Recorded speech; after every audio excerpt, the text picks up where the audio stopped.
This episode is sponsored by BetterHelp. October 10th is World Mental Health Day, and this year we're saying thank you, therapists. BetterHelp therapists have helped over 5 million people worldwide on their mental health journeys. That's millions of stories, millions of journeys, and behind every one is a therapist who showed up, listened, and helped someone take a step forward. Moments in therapy, like the right question, a safe space to cry, or a small win, can change lives. This World Mental Health Day, BetterHelp is honoring those connections and the therapists who make them possible, while showing how easy it is to get guidance from a licensed therapist online with BetterHelp. With over 30,000 therapists, BetterHelp is the world's largest online therapy platform, having served over 5 million people globally. And it works with an average rating of 4.9 out of 5 for a live session based on over 1.7 million client reviews. This World Mental Health Day, we're celebrating the therapists who've helped millions of people take a step forward. If you're ready to find the right therapist for you, BetterHelp can help you start that journey. Our listeners get 10% off their first month at betterhelp.com/PFF. That's betterhelp.com/PFF. All right, final game. Final one, we promise, in our 13-game preview. And for a lot of our Arizona State fans in the chat, I see Drake Holliday is in the chat right now. We got number 21 Arizona State at Utah, 10:15 p.m. Eastern Time on ESPN. Really, two teams looking to prove they're still contenders to win the Big 12 right now. So Texas Tech, of course, is the heavy favorite to win the Big 12 on DraftKings Sportsbook. Right now, they're minus 120 to win the conference. The only team in the country with shorter odds than that to win their conference. You want to take a guess, Dalton? Which conference? Not the MAC. I almost want to say it's like a weird one. I'm going to say, because I think I'm cheating and I might have seen. I think I saw something in our power rankings about this. Is it Louisiana Tech? No. You're thinking too hard.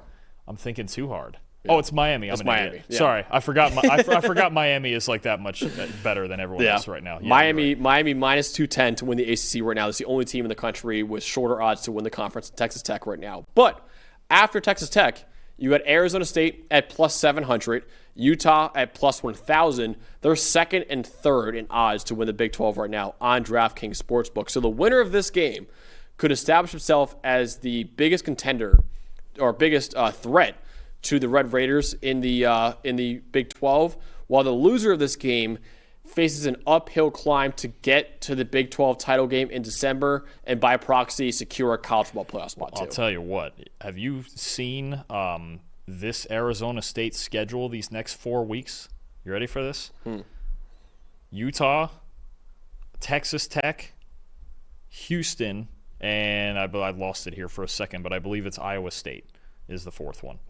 Yes, Utah, Texas Tech, Houston, Iowa State in 4 straight weeks.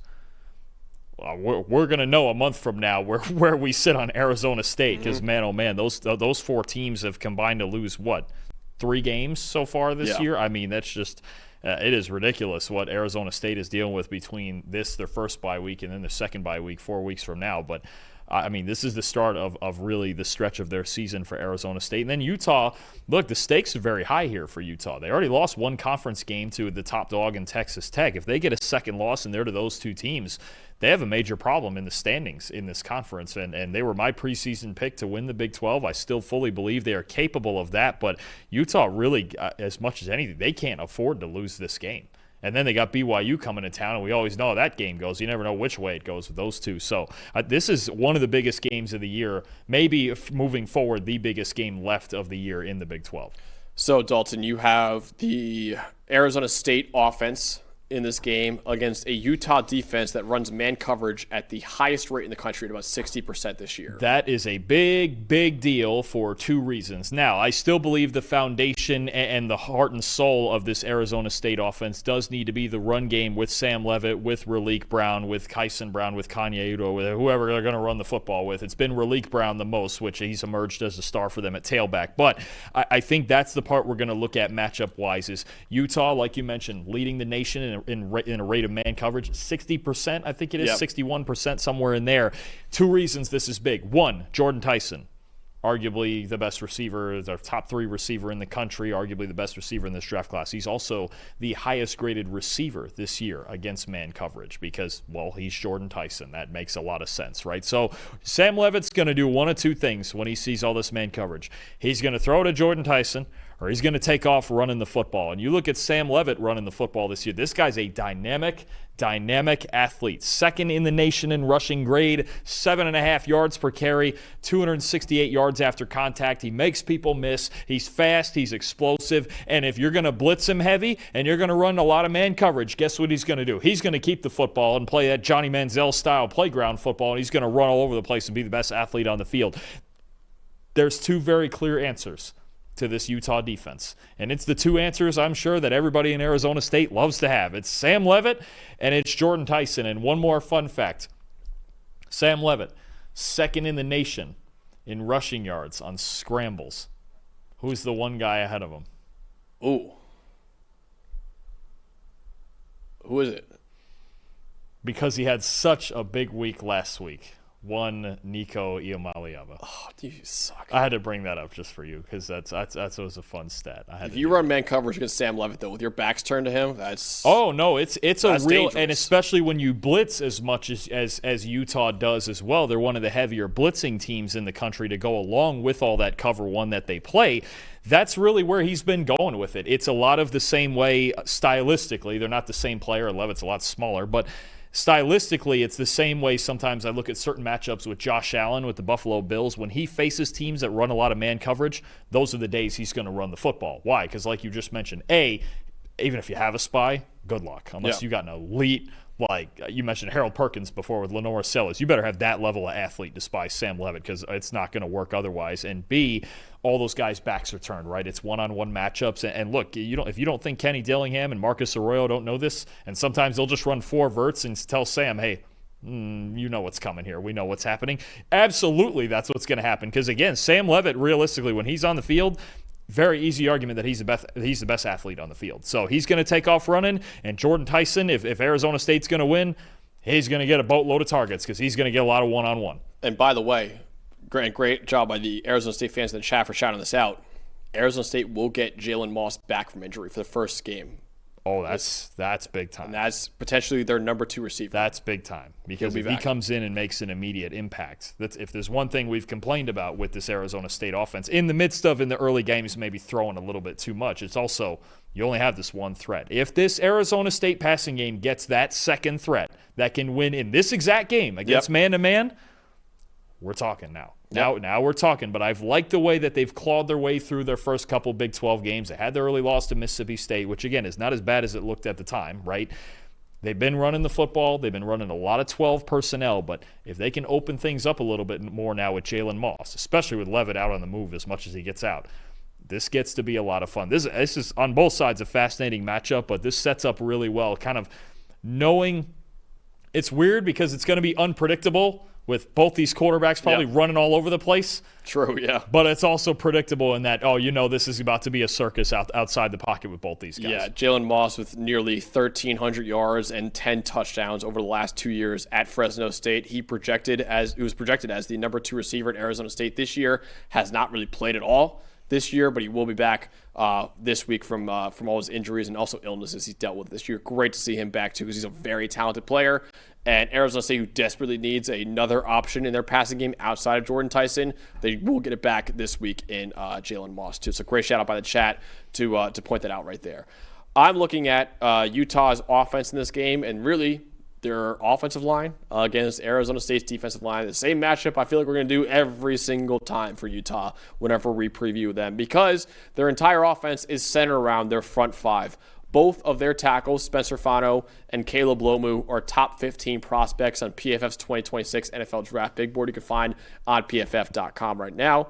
The Utes right now are 8th in the country in pass blocking grade as a team with an 81 pass blocking grade, and they're 7th in the Power 4 with 2.7 rushing yards before contact per attempt.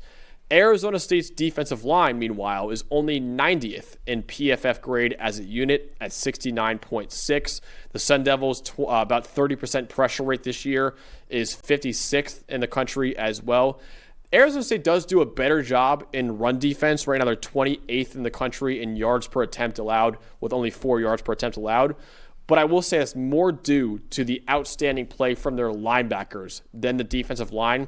Both Keyshawn Elliott and Jordan Crook, their linebackers, have 80-plus run defense grades this year. And in this game, against Devin Dampier as a runner, those linebackers will need to play really well in this one too. So Arizona State's going to need those linebackers to step up and the defensive line to step up too against a really elite Utah offensive line this year. It's a great call with Crook and Elliott when you talk about having to pursue and make tackles on Dampier, on Wayshawn Parker, on Naquari Rogers, because those are the guys, I mean, especially when you talk about Utah's offensive line, what makes them so good in those zone schemes?